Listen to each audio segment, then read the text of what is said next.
meeting is being recorded. Creepy. Fair warning.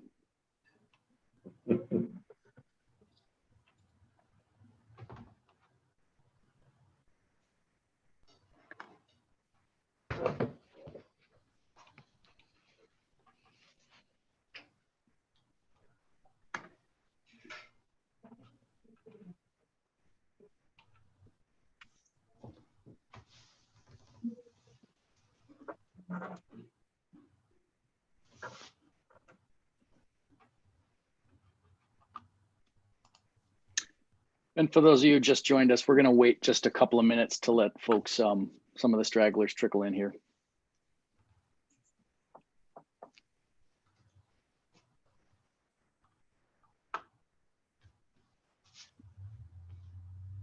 Hey, Brian, any way to get that a little bit bigger on the screen?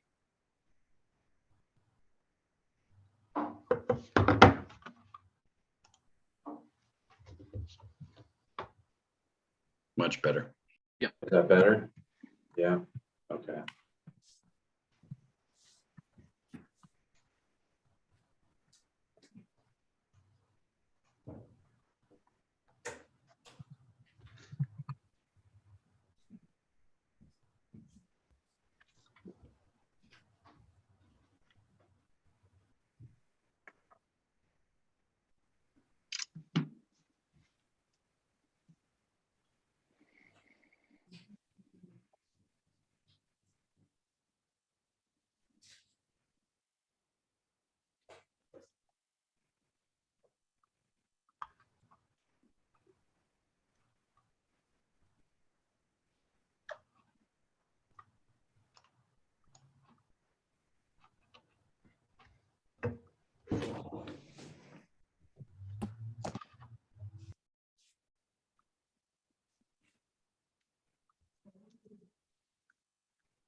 Okay. You guys okay if we get started? We have probably 10 or even 15 more people that are signed up and are probably going to straggle in if that's all right. Yeah. All right, We're great. ready. I'm definitely ready. Why don't you go ahead and head over to, what is it, slide 1 or 2? I can't remember what we called it, Brian. There you go. Great, thank you. So hey everybody, thanks so much for coming to this session with us. For those of you who don't know me, my name's Jeff Lawson. I'm the director of Hello Burlington. For those of you who don't know what Hello Burlington is, we work with the Lake Champlain Chamber and act as the region's destination marketing initiative. What that means is essentially we promote Greater Burlington as a great place for leisure travel, for business meetings, business conferences, as well as citywide events. And so our mission really is to grow this regional brand in order to develop a more robust and year-round visitor economy and to connect that increased visitation with our local economy. It's a very, very symbiotic two-way street. Most of our audience, prospective visitors that are interested in coming to Burlington, are already interested in a very localized experience. And most of our local businesses are interested in more business. So it definitely works out pretty well for everybody involved. As part of our work, we absolutely have to stay on top of travel trends. And with retail sales of cannabis becoming legal in Vermont in October, we wanted to host this session in order to provide our partners and friends with an overview of the cannabis hemp travel trend using data and insights from our friends at Cultivar Strategies, the leading agency in the cannabis travel space. We first came across Cultivar when they partnered with one of our current agency partners, MMGY, on a comprehensive, I think first of its kind, comprehensive national survey on cannabis tourism. They also head up the Cannabis Tourism Task Force with Destinations International, which is basically an international association of destinations. And I realize that sounds weird for people who don't work in this particular slice of the travel spectrum, but it's a very real and very important thing. Along with some data and some insights, we're going to look at some case studies from other destinations to see how they're engaged and preparing for and engaging with a new audience that's looking for a new experience. And lastly here, I think you can also kind of consider this as a fairly casual networking opportunity. We do have hotels, restaurants, attractions, cannabis producers, municipalities on this call. And for any of you that are interested in pursuing it further, it's a great opportunity as a jumping off point to continue that conversation with any other parties that you're interested in speaking with. One thing I really want to make clear before I hand over the reins is that we're not really hosting this session in order to persuade you one way or another. You can really consider this informational only. There may be some ideas in here that really are going to fit your business that you're excited about. There may not be. Really, at the end of the day, the simple truth is that legalization is coming, and it's coming in 5 months. And we feel like the best way for our partners and friends to be prepared is to get the most information that they can so they can make an informed decision. And that's ultimately why we're hosting this thing. And so once again, I want to thank you all for coming along for this ride. And with that, I'm going to go ahead and turn it over to Brian Applegarth and James Lights from Cultivar Strategies. Thank you for joining us, guys. Thanks so much, Jeff. Appreciate it. And yeah, thank you everybody for being here. Again, this is being recorded. There's going to be a lot of information put forward today. So we're going to hop right in because it's already 10:07. So Cultivar Strategies, who are we? Cultivar Brands, we have three kind of arms. We have Cultivar Brands, Cultivar Strategies, Cultivar Events, and we're a California-based strategic marketing agency specializing really at the intersection of cannabis, hemp, and travel. Our strategic arm is more consultancy-based. Some of our clients in California are Visit Greater Palm Springs, San Francisco Travel, Visit Mendocino, Sonoma County Tourism, Visit West Hollywood, Visit Oakland, etc. And so we work with DMOs, destination marketing organizations, which are really also destination development organizations today. So we really take into account what the possibilities are. And we love working with different destinations. Each is unique, has their own local story, and cannabis and hemp are so interesting, the cultural heritage to the innovative frontier. So we really enjoy our work, and that's where we live, at that intersection. A little bit about us. We have over 20 years experience in travel, tourism, advocacy, and global event production. We have a reputation of being really first movers and trusted stewards. Part of that harkens back to that research we did with MMGY Travel Intelligence. That was a national survey that looked deeply at the cannabis motivated travel audience. Everything from the canna curious to the canna wellness to the canna enthusiast, and started making sense of who is this audience, how do they self-identify, what are the motivating factors for them to book travel that's revolved around a cannabis, hemp, or CBD experience. And it was the first of its kind data set. So we really value data-driven strategy across all fronts. We have proprietary cannabis education and training, and we're just really lean into strategy and it's not just about cannabis retailers and lounges and events and infused culinary experiences. It's how to position cannabis as an enhancement tool for the destination itself. Really, the local signature foodie items, the art galleries, the nature spots, all of these things are very complementary with mindful, intentional, well-informed cannabis use for a visitor. So we really lean into the holistic visitor journey. And again, the research I already mentioned. So this is Cultivar Strategies and Products and Solutions. Really, we look at three key areas. The cannabis motivated traveler, of course, we talked about the MMGY data and insights. Jeff mentioned the Destinations International. We do lead an international task force with destinations out of Canada and beyond. And this is an example of kind of a suite of our strategies and solutions that we bring forward. Always market assessment of a destination. What is the infrastructure? What license types are being issued? Who are the operators? And who are the operators in central tourist spots that are actually hospitality minded and really enthusiastic about understanding how the hotels work, airports, DMO, and how can it all work together as one vehicle to really capture this audience and present the local cannabis craft and experience in the right way, in a safe way. Readiness toolkits, preferred partner programs, travel guides. We have an effect pairing method, which I kind of just briefly touched on, which is this enhancement tool, positioning cannabis as an enhancement tool for the existing amazing destination experience in a very mindful and calculated way. Ensemble by Cultivar is really a tracking and understanding data product where we really look at the traffic that our programs drive and measure so we can constantly keep retooling and improving and iterating year over year as we widen the ecosystem and reach new cannabis travel audiences that are of value for the destination. And it goes on. We've done a digital consumer passport.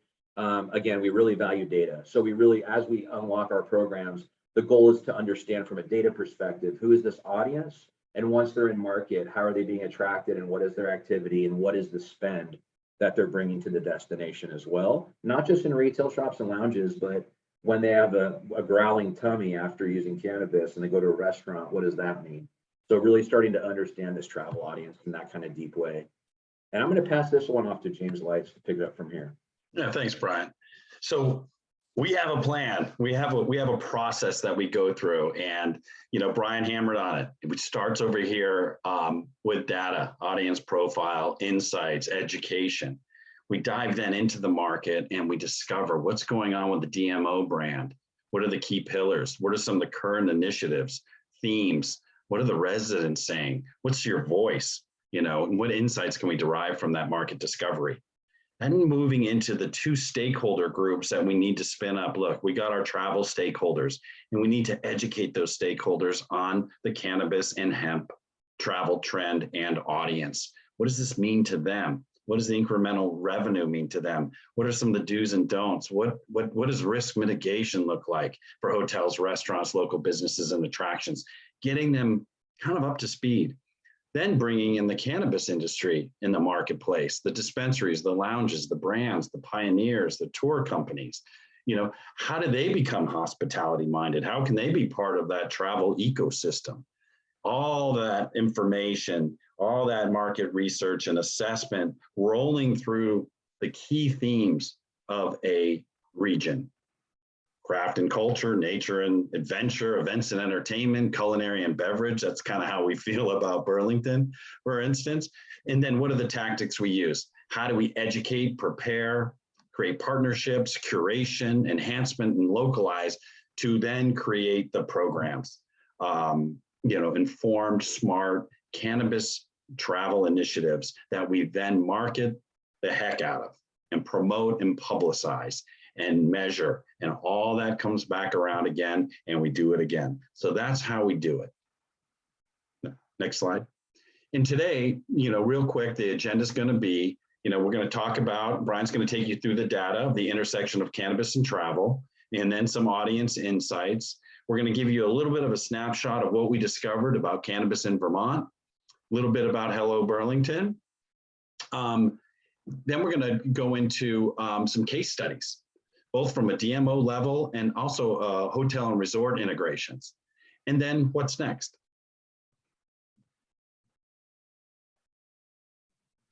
All right, so the intersection of cannabis and travel. First the economic lens, right? Looking at this from the global GDP, 8.9 trillion, 10.3% of the global GDP is the relevance of the travel economy. Prior to COVID, this was 2019. Domestic travelers in the US spent 972 billion. And by 2028, US tourism annually was projected to reach 2.4 trillion, really showing the significance of the travel economy kind of at the global scale and then the US scale. The travel trends that the industry is seeing is, of course, the relevance of millennials and Gen Zs, representing 50% of all travelers to the USA by 2025. It's important because cannabis is normalized for these generational cohorts, and that directly plays into strategy and the relevance of a destination being on trend with what's real now. Tech savvy, which kind of really ties into data, being self-sufficient, making decisions that are bespoke and offered to them, a curated visitor experience, and how do you understand that activity through technology? So, the world as it changes and staying up to date. Well-being, which is amazing for hemp and cannabis because they, at their core, are tools for wellness and well-being. So this travel trend of well-being, travelers are increasingly looking for innovative wellness experiences, self-discovery, meditation, coming back, transformative travel, working on balance, which is another directly linked to cannabis and hemp. Sustainability, eco-friendly, regenerative practices that appeal to sustainable travel-minded travelers. Again, of course, hemp, right? Cannabis as well. And sustainability also attracts that low footprint, conscious minded traveler. Personalized hospitality, having that personal bespoke touch to balance out the technology. Destination promotion, people taking proactive roles in promoting their own hotel or attraction or retail shop or lounge, and having a cooperative model, looking at earned kind of media as it grows, so that destination promotion trend continues to evolve. And last but not least, and I touched on this in the ones above, is the cannabis, hemp, and CBD, absolutely growing quickly. We like to look at these in 3 buckets to really understand the weight of what's available and the opportunities available. It's very exciting where this is, because it can depart so much positive change to destinations. So first, let's look at the industrial hemp market size. The global industrial hemp market valuation in 2020 was 5.6 billion. By 2028, it's projected to reach 27.2 billion. Now, hemp seeds, hemp fiber, building materials, fuel, hemp batteries, all the way through to hemp products that could be placed in hotels and really replace plastics, everything from hemp toilet paper to hemp single-use cutlery. So there's going to be some really exciting ways that industrial hemp elevates sustainability and comes forward in the travel ecosystem and the visitor economy. CBD market size and forecast. CBD leans in, of course, to hemp and cannabis. They're the same plant, just different varietals. Cannabis is higher typically on the THC molecule side, whereas hemp has low levels of the THC. But for the CBD market size and forecast, 3.5 billion in 2021, projected to hit 13.4 billion by 2028. You're already seeing mainstream retailers like Rite Aid, CVS, Trader Joe's, Walgreens, I could go on, carrying CBD products. And it essentially, CBD is incredibly anti-inflammatory and helps promote balance, as does the whole cannabis plant. But obviously, there's a lot of growth here just in the CBD sector. You're seeing a lot of CBD applications in spa as well in the travel ecosystem. And then you have the global cannabis market size and forecast, 20.5 billion in 2020, projected to be 90.4 billion, big numbers by 2026. And this is the THC rich or THC dominant segment. And it's that effect that really makes you feel this euphoric feeling, right? So it's all about doing that in a mindful way and evolving that and positioning that in a way that supports a destination in an aligned way. So we're going to jump now into the cannabis audience data and insights. This came from the study that we teamed up with MMGY Travel Intelligence on back in 2020. So first off, just some quick statements before we jump into the actual numbers. The cannabis motivated audience exists. This study proved that. And they travel often, they stay longer, and they spend more while in a destination than the average active leisure traveler. So the ones that are interested in cannabis, hemp, and CBD show that. They stay longer, spend more, travel more often. We can never forget that cannabis was essentially designated for a reason. It's a medicine. And as we kind of peel through this cannabis lens, this cannabis travel lens, we must always remember that cannabis does serve medical, wellness, and active adult leisure or adult use travel. So it's a lot of opportunity, a few different types of toolkits that be deployed. And if it helps, I think one of the arguments here with the essential designation is during times of crisis like COVID, sales just went up and up and up, and users went up. So, right. So it's this coping mechanism for people to improve quality of life. And if that's tied to a funding model, eventually it could support stability in times of crisis. Acceptance and adoption of cannabis has reached a tipping point. Hospitality businesses are focusing usually as a first step on getting educated like today, followed by preparedness and risk mitigation for the cannabis audience, and then going into more proactive approaches of incremental revenue strategies. And then that just touched on the last one, the incremental revenue. So staying aware of what's possible and figuring out what works for your place of business, if anything.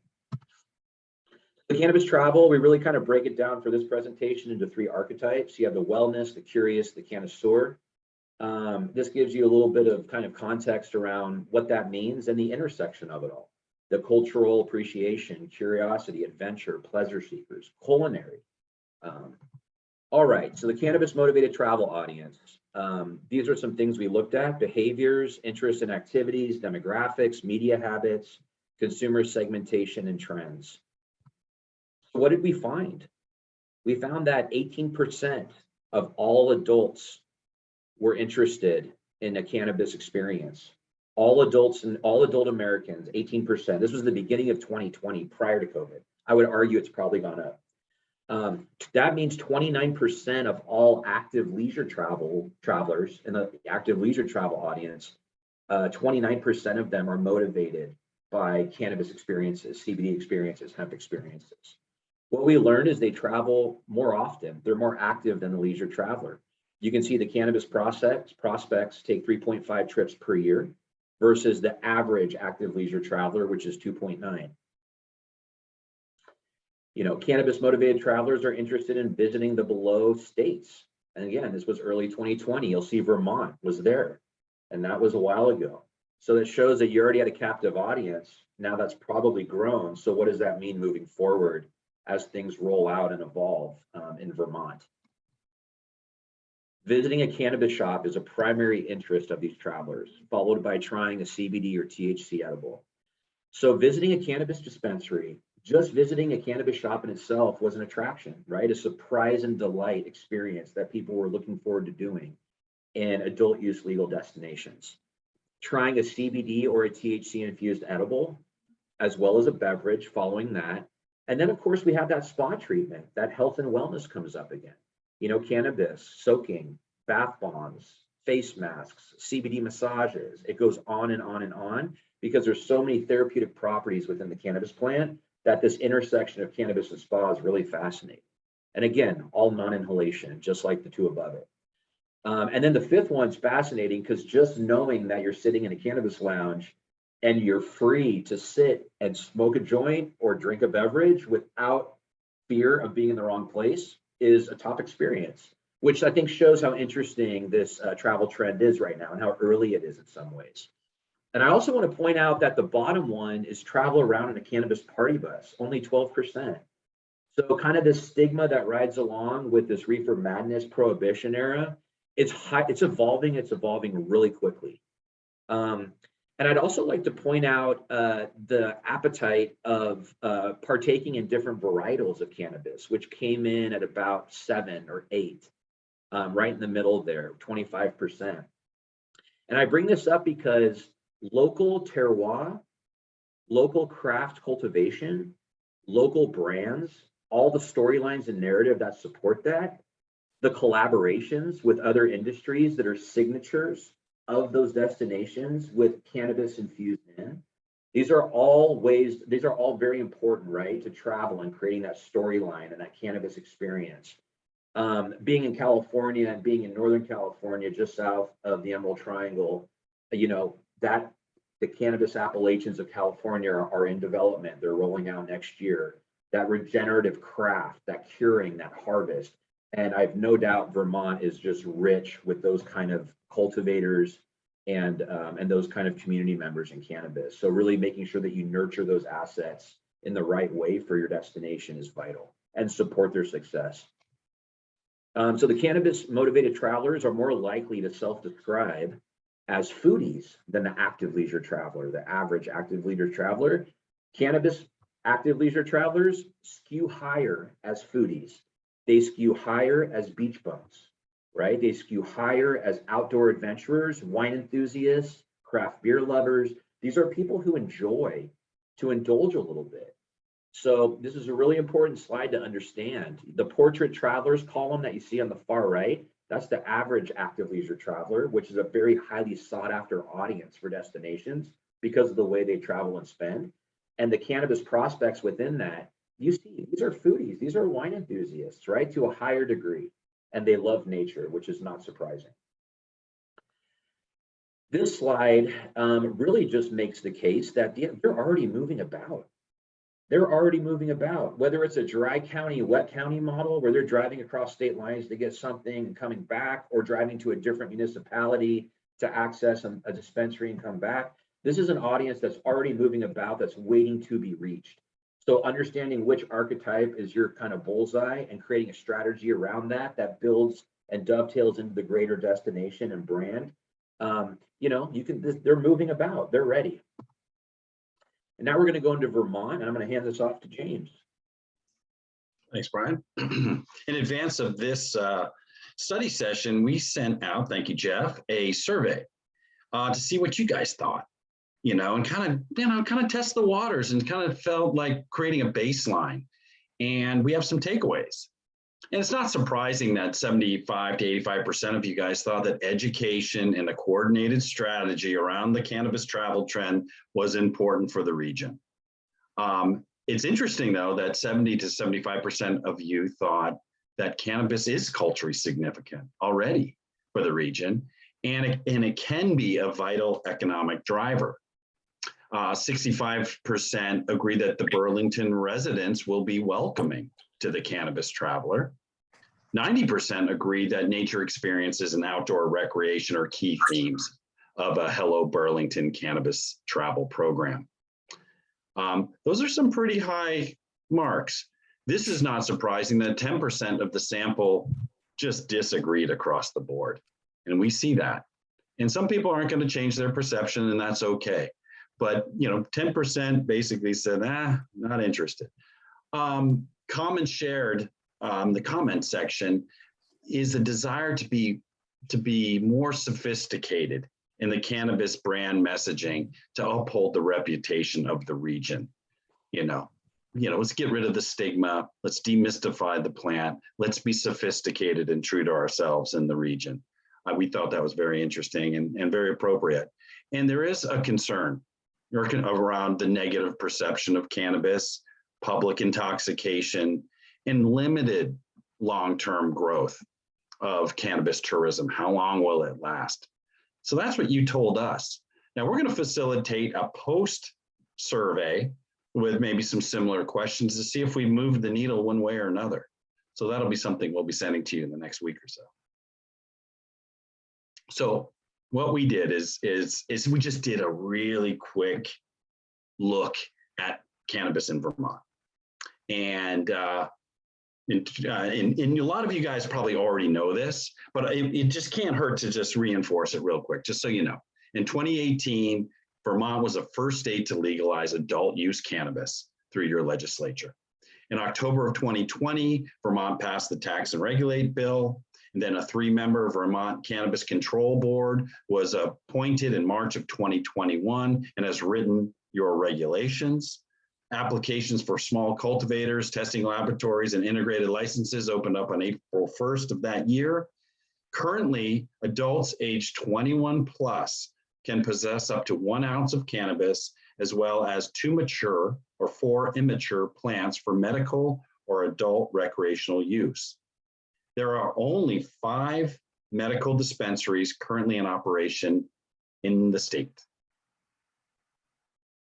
20% in taxes, all told, is what you'll be pulling in. And overall in the state of Vermont, 25 more municipalities opted to legalize retail sales in March of 2022. In northwestern Vermont, Chittenden County, 17 towns total. 5 have legalized retail sales, and that's Burlington, Winooski, Essex Town, Bolton, and Milton. Grand Isle County has 3 municipalities, South Hero, Grand Isle, and Alberg. And Franklin County has 2, St. Albans and Sheldon. October, which Jeff mentioned earlier, all adult use, medical, and adult use and medical dispensary sales are expected to begin. We got this information through a quick scrape of what's going on, and we wanted to, because this is getting recorded, these are some really, really, really great resources for you. For legalities and compliance, go to the Vermont Cannabis Control Board. For cannabis industry and trade, go to Vermont Cannabis Trades Association. And for kind of consumer-facing resource of education, events, news, business directory, this Heady Vermont, we found to be a really strong asset. So these are just some of the things that we recommend that you want to get your master's degree, spend a few days reading this stuff and you'll be like, okay, I get it. I know what's going on. Now we're going to go into some case studies. Over to you, Brian. Right. So DMO support, we engage each destination, each DMO, where they're at. So regardless of the destination, we kind of assess where the stakeholders, what's the maturity of the market, what license types are even available, how complicated is it, the tax landscape, and really kind of want to understand and meet people where they're at and help guide from there. Our consultative product services and insights, we really help define the strategic cannabis travel program that will support stakeholders and then attract and service the audience that's been identified. That's a high value cannabis motivated travel audience. And what that typically looks like is a low touch to high touch approach, depending on where you're at on that arc. Education and preparedness, Cannabis 101, who is the audience? We're covering some of this today in this presentation. And then we move on to discovery and market assessment. So really understanding like what is the DMO brand that's established, brand voice, brand, and then looking at the cannabis assets and culture and craft and figuring out what is the cannabis brand under that DMO brand. How many retail shops are there, lounges? Is there a chef that's crushing it, that's an influencer in market? And how do we look at kind of the gems and pull together a coordinated strategy where everybody's connected, which takes me to that next point, which is expanding the network and building what we call internally with Cultivar a coalition of the willing, where you kind of get the first ones to raise their hands, from cannabis friendly or cannabis forward hotels to hospitality minded retailers and lounges, to restaurants that don't mind serving people that may have been consuming cannabis at a cannabis lounge prior to arriving, and stitching together these experiences that in a very bespoke way for the destination that threads cannabis through with a really beautiful narrative behind it that wraps in cultural heritage as well as kind of guidance on how to consider consuming for that really on point enhanced experience while you're in the destination as part of your destination experience. Which really went into cannabis programming, and how that shows up aside from that curation is in a cannabis travel guide, a digital app, directories, maps, an event calendar, aggregating the comedy show that's happening in the cannabis lounge or the puff and paint that's happening in this place, and all these experiences that are starting to manifest and really shine a light on what cannabis complements, right? And that goes back into our method, the effect pairing method that we kind of use. So then the sixth one, of course, once it's built, once we're organized, once we have our coalition of the willing, once we have things humming along, then we scream about it. Marketing, publicity, and measure, learn, retool, data-driven, and then go on to the next phase. So the role of the cannabis ecosystem, when we look at a destination and how we recommend anyone looks at their destination, is arrival to departure, right? Cannabis minded audience, cannabis motivated travelers and visitors. They arrive at the airport, and all of those different touch points you see on this slide are relevant. There are cannabis wellness centers that are lounges. They have the lounge license. They're opening up in California. They're all wellness focused. You have ones that are more art focused. You have the traditional attractions that are in market. Which of those attractions are cannabis friendly? And how can we do something extremely newsworthy and fun that really highlights the destination and the cannabis element in a complementary way with what exists? The government one's really important. Having an enabling environment, keeping stakeholders educated and updated on the opportunities with an accurate lens, with all the different options. We find that people get stuck a lot on inhalation and high THC, rightfully so. It was really that for a long stretch there. It's rapidly changed. And it's very inclusive depending on where you want to live in the opportunity spectrum, from hemp to cannabis to CBD, as well as ancillary products, which we'll get to in a second. But again, this is kind of the ecosystem and how do you stitch it together? So James, are you going to grab Mendocino? Yeah. So these are some case studies, and Visit Mendocino's a county, and what they do is every quarter or so they put out a kind of a big outreach to the Bay Area and other key markets for them to drive and welcome and bring people up to Mendocino. And they wanted quality content for their publicity channels as part of the overall cannabis travel scope that we're putting together for them. So our solution is we developed a county-wide cannabis travel brand, Welcome to Cannabis Country, and a call to action centered on key themes of their legacy, their craft, and their sophisticated cannabis experiences. They're very progressed. We packaged 3 perfect days in key Mendocino regions. We broke the county down into 4 different regions. And with dispensaries, lounges, resort packages, restaurants that were switched on, different experiences, tours, attractions, kind of bundled it into this kind of big brownie, to be honest with you. That's what their PR team called it. And with supportive educational, cultural, historic, and safe access content. Basically, we built a complete travel offering built on cannabis, and earned media and visitation results are forthcoming because they're putting this story out in September, but we're really excited about it. That was a great way to roll up all the things we've been talking about and feed the pre-existing agency in support of a DMO. This next case study is Visit Modesto, which took a first mover position in a way in California. Super interesting. Traditionally a conservative destination, it raised a lot of eyebrows, and the earned media out of this really proved that, NPR coverage and beyond. And really that was the ask is, we want to really evolve our destination. We have 20 plus retailers that are tax paying, that are licensed, that are operating, providing safe products and meaningful experiences to residents and visitors. How do we grab this and evolve the Visit Modesto brand in a really newsworthy first mover way? So that's what we did. I will say that this was a lot up front because it was conservative. There was meetings with the mayor, economic development, really kind of destination development, setting the table heavy with stakeholders for this, elected officials specifically.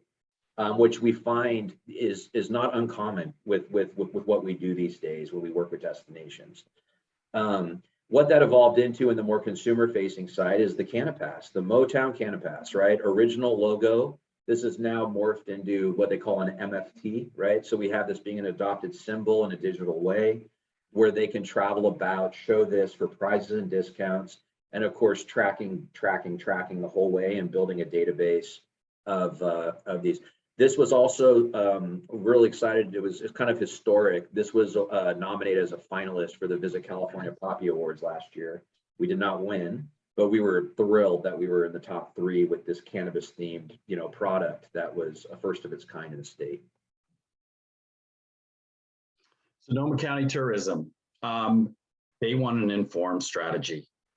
Look, you could say that Sonoma County is the gateway to the Emerald Triangle, and Sonoma County has rich history in cannabis, but they have no plan. And it's just kind of happening. They're host to the largest cannabis consumer event in the world, the Emerald Cup.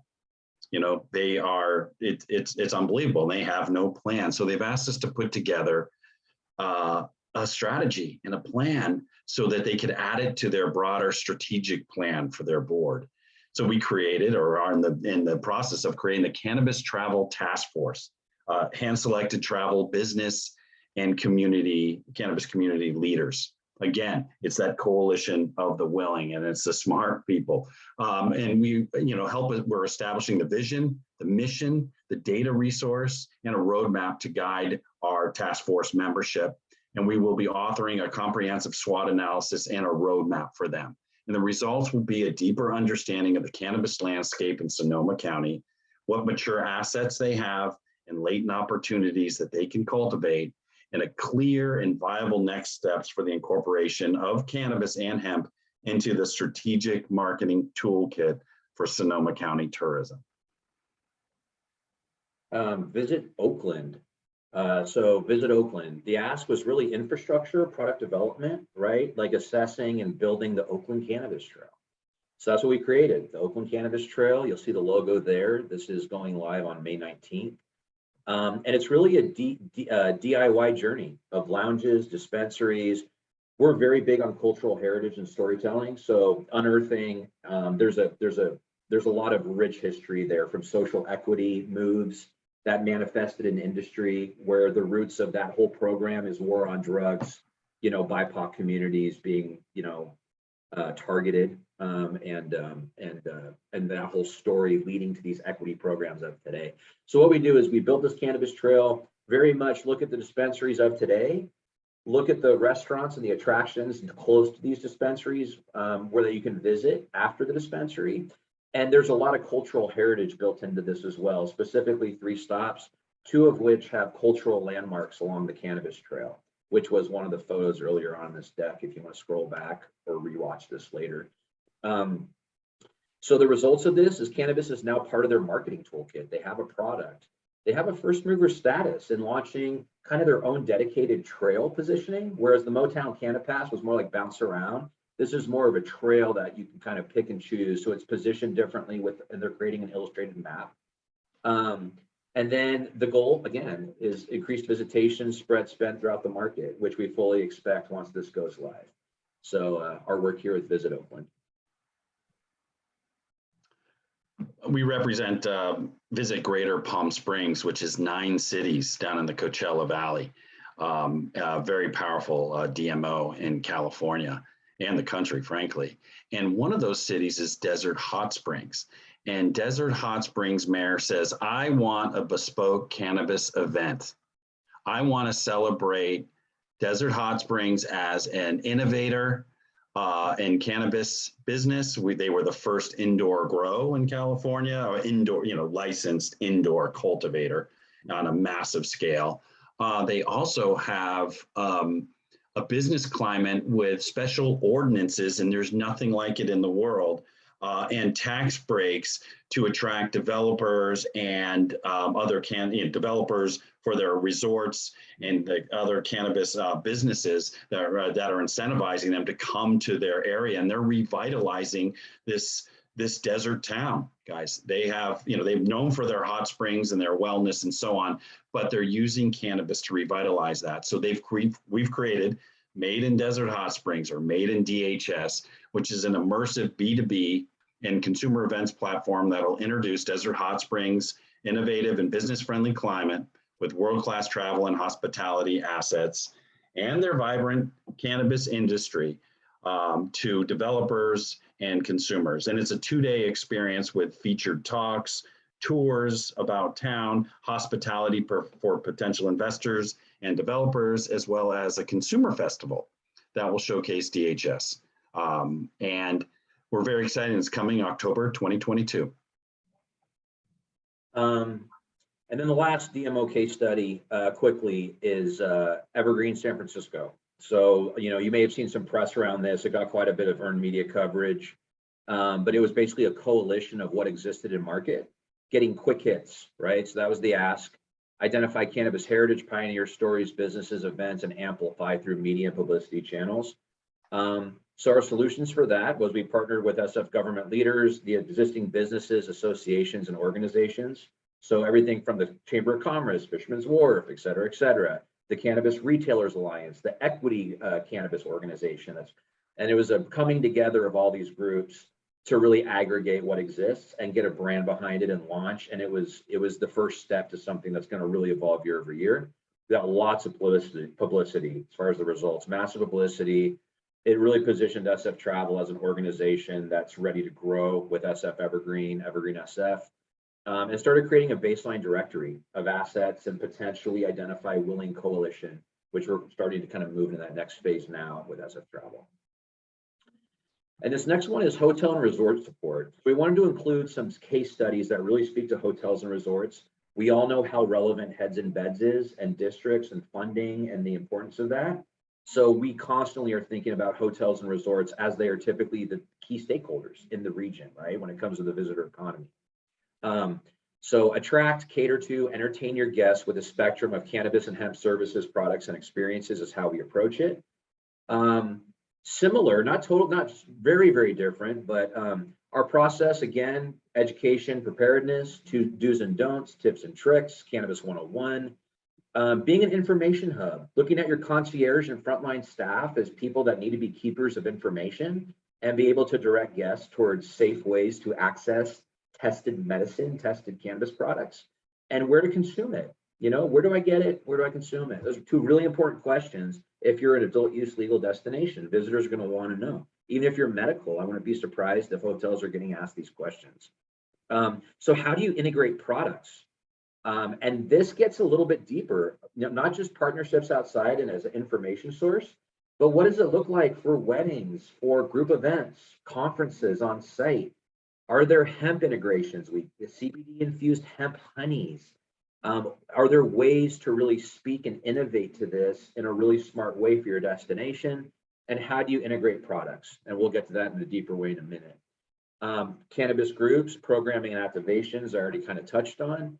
And then of course, proprietary events. So you can really lean into this. There's some hotels doing this in California and a few other markets where they're really planting their flag as, you know, we have an event on site where we invite in all the bud tenders that work in our market. They bring in brands and it's a celebration of industry. It's not always inhalation either, you know, it could be a wellness bend. It could be a spa bend, you know, so got to really keep your, and not forget it's medical, you know, doctors training doctors, ongoing education, the endocannabinoid system, what that means for the human body and cannabis as a therapeutic application.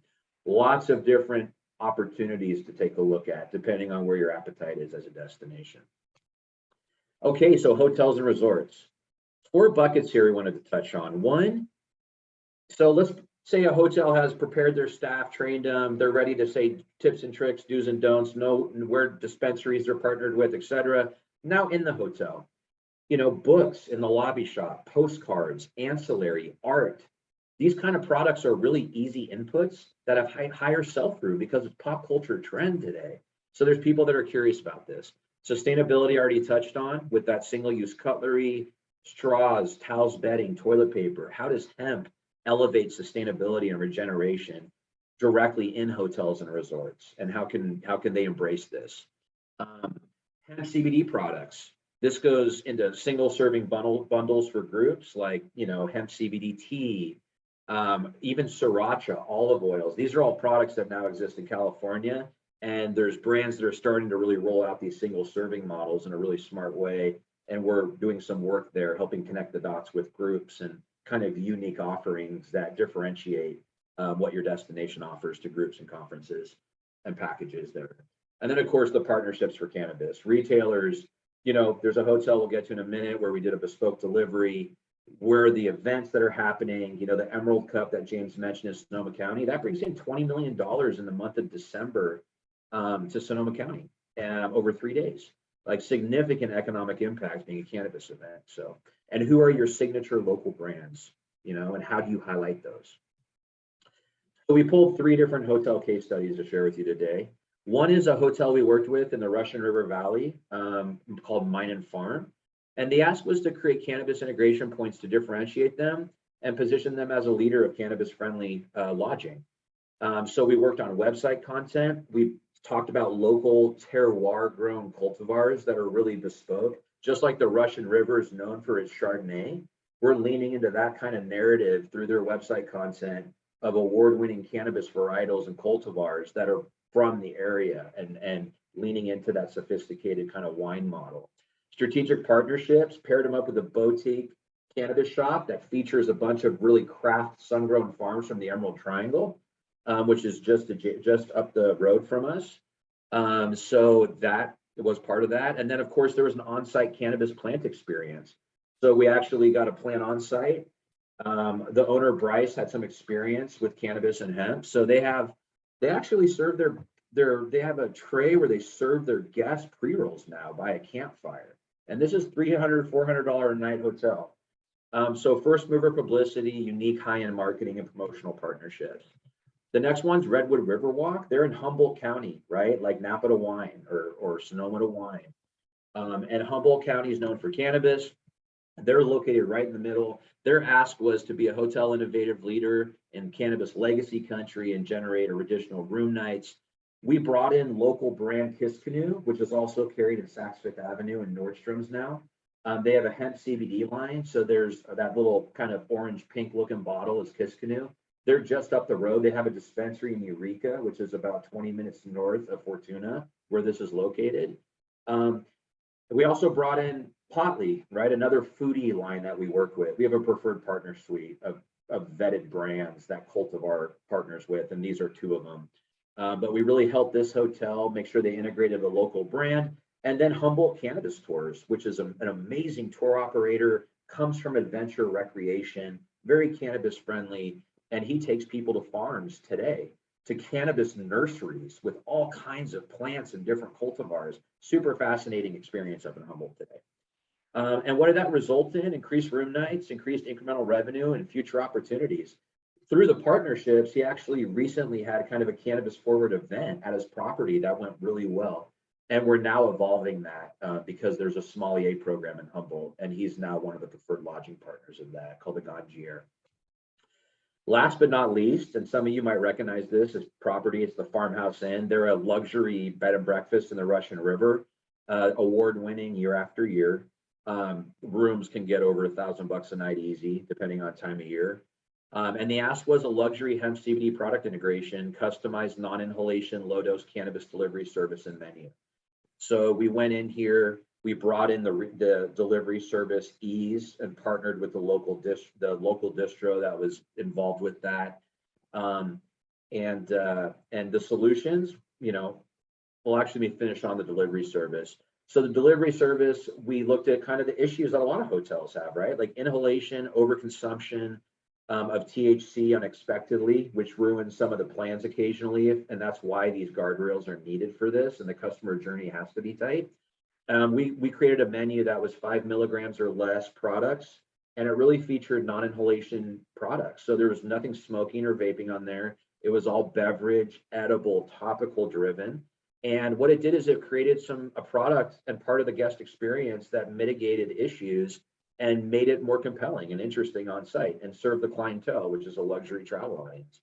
CBD infused massage and spa, as well as some product, bath bombs, face masks, etc., in lobby shop. And that was the results. It reduced incidents and complaints from guests, and it increased incremental revenue. So here we go to the wrap up. The follow-up to this, you're going to get a link to the recorded presentation. You're going to get the post-study session survey that James mentioned. We'd love to get feedback. If you have any additional questions, drop them in the text component or the open field part. But yes, please respond. You'll get that survey along with the recorded presentation. You'll also receive an abridged version of the Cultivar Strategies MMGY data report on the cannabis travel audience. It's about 38 slides, something like that. So you saw a teaser of those today, kind of the highlights, but it goes deeper. So you'll get that, as well as our Cannabis 101 educational deck. So these are, between these 3/4, this should really help carry the energy out of this presentation and empower you to start kind of doing some more work yourself that you're inspired by. And this is, last 10 minutes here. We're happy to stay a few minutes late as well. But really want to take questions, and there's our contact information if you have any, if you'd like to contact us. And thanks again, Jeff, for having us. Oh, thank you both for coming, and thank you so much for the presentation. It's greatly appreciated. Yeah, we have 7 or 8 minutes until the hour and can run a little late. If anybody has any questions, we're a manageable size group. Feel free to just unmute your mic and ask away. And actually, someone's in the chat here. Oh, thanks, Di. Brian, I'll ask you a question, or maybe this is one for James too. And we chatted about this a little bit before, but do you have examples of times when things have gone wrong with this, and there's been either pushback or problems, whether it's with a producer or a destination or a hotel property, and what are the symptoms when that actually happens that would trigger something like that? It's a great question. The answer is yeah. I was really on the front lines. We were on the front lines of this California. I started in this in 2014. So where the real risk and problems occurred is not having a plan. And I'll give you some specific examples of that. One example is housekeeping, eating a chocolate off of a nightstand, not knowing that it was cannabis infused, and falling asleep 3 doors down. So no kind of disposal, no communication or collateral where you direct your guests of how to dispose products that are cannabis once they're finished and leave the hotel, right? Some little simple tools.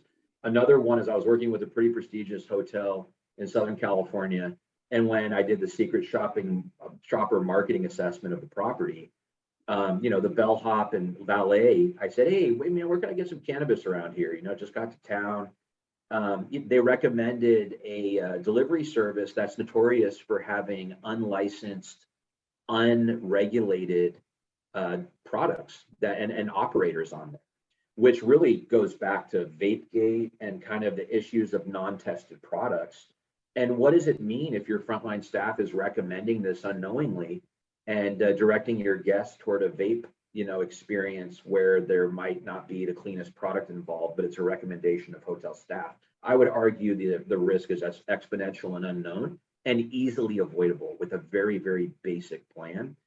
Some other issues I saw with not having a plan is increased ambulance trips from there, because people were going to a dispensary that didn't have that hospitality mindset, where the bud tenders weren't trained on how to work with a kind of curious audience that's visiting from out of state, first time using cannabis, and they would give them a 10 milligram edible and they would eat 2. That's way too much for a first time user. And then they're canceling their dinner plans and they're spending 2 of the 4 days in their hotel room and their vacation got ruined. And that's another example of a lack of a plan. So those are some of the negative impacts. As far as impacts after having a plan, haven't seen it. Occasionally you have to have other stakeholders come up as it gets more wide. I think people become aware, and you have to just meet those conversations head on and educate with data and case studies, and really, come at it from a meet where you're at and destigmatization lens. And each of those have been really simple as we've rolled through them. But yeah, that's kind of what we've seen, Jeff. Gotcha. I think it kind of goes back to the point we were saying, or I was saying in the beginning, that this talk is not about whether this is happening or not. It's happening. It's going to be legal in 5 months, and not laying out some groundwork, or at least making some preparation. It might not be the right path forward, even if you don't want to actively promote cannabis, CBD, hemp in any way as part of your restaurant, hotel attraction. Yep. Just being prepared for the things that might happen to you along the way, or might happen to your guests, seems to make a lot of sense to me. Yeah. There is a question in the chat from Joe. Many Vermont visitors opt for short-term rentals as opposed to hotels and resorts. Have you reached out to STR associations? Any wisdom to impart? Quickly, Joe, for us, Hello Burlington, we actually don't really represent STRs in any way due to our funding mechanism and organizational structure. As you probably well know, Vermont desperately underfunds tourism, which is one of its largest economic drivers, or tourism promotion, I should say. But maybe Brian, or James, we can kind of kick that over to you and ask, as consultants, have you worked with STR associations, which might be a little bit broader of an audience and a little bit larger and less, more amorphous, I guess you might say, as a group? Well, it continues to come up, and I do think it is going to be part of our discussion with the DI task force. Now, and I'm sure a lot of DMOs have the same relationship with STRs as you do, Jeff. I'm pretty sure, but this comes up a lot. We did work with a group out of Northern California.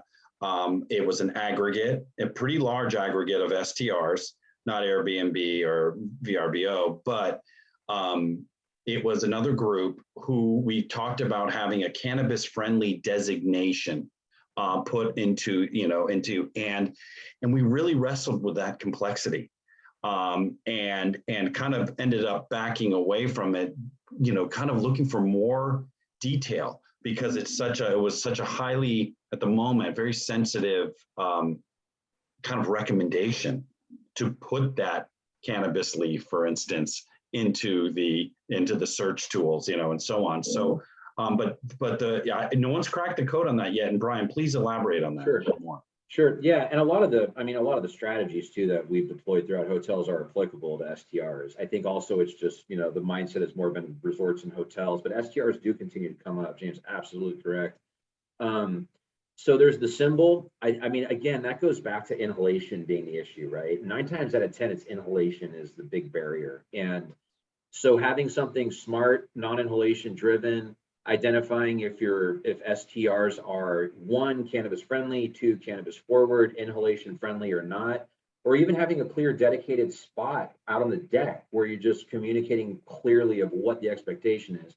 A more incremental revenue kind of opportunity for STRs that we've successfully supported hotels with implementing is kind of like an everything but the bud cannabis basket, where you're featuring locally made grinders and papers and maybe a little book about CBD and craft cultivators in Vermont, you know, and how good this cultivar goes with this syrup, or, you know, it can really get fun to create kind of a cannabis audience focused, everything but the actual product gift basket that wraps around. And then there's a call to action with your dispensary partner where they know when they come in and they have the gift basket, what that meaningful moment is for the visitor and which cannabis product they're going to put forward to complement that basket, right? So, and then of course you have where they're going more into like adventures and itineraries. So there's a lot to unpack there. I think we'll be doing more and more work with STRs as we go forward, but there's opportunity. For sure, for sure. I'll pause just for a minute in case anyone else has a question. I have one more for you. I know we're just cracking the hour here, but I don't want to step on anybody's toes. If they want to type into the chat box, or again, just feel free to unmute your mic and ask away.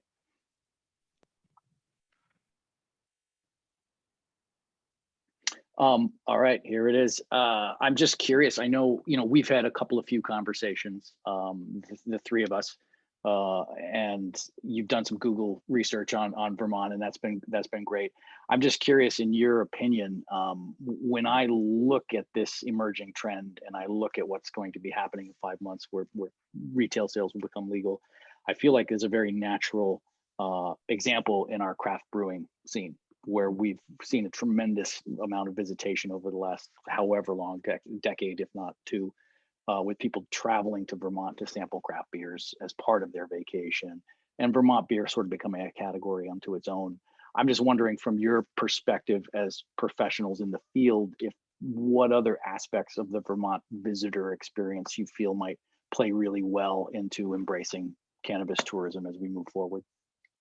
I'd like to speak directly to that craft beer model, right? So it's proven successful, it's growing, it sounds like it's kind of beloved, and it's becoming a centerpiece. That's really exciting for Vermont, correct? So, or it's already established as that, which means that you have crafters, right? You have creatives, you have people that source locally, work together, create stories, narratives, brands that are really cool and attractive for visitors to have a meaningful experience, and you're seeing it output economically, and it fits with the destination. If you swap out alcohol and if you use full spectrum cannabis, you have a beverage that can do the exact same thing. And I talk about this a lot with Napa and Sonoma too, in the area that I live. Get the grape growers and the apple growers with the cannabis people, create ciders, cannabis infused ciders, create cannabis infused beverages that are just like craft beer, but no beer. It's a cannabis version of that beer. And it's just not alcohol, it's the cannabis effects of kind of a full spectrum THC rich cultivar. And I want to take this opportunity for people that don't understand the way that cannabis is rapidly evolving, because it was an underground thing for so long. That THC component that has those amazing euphoric effects got bred up. Now the pendulum is swinging.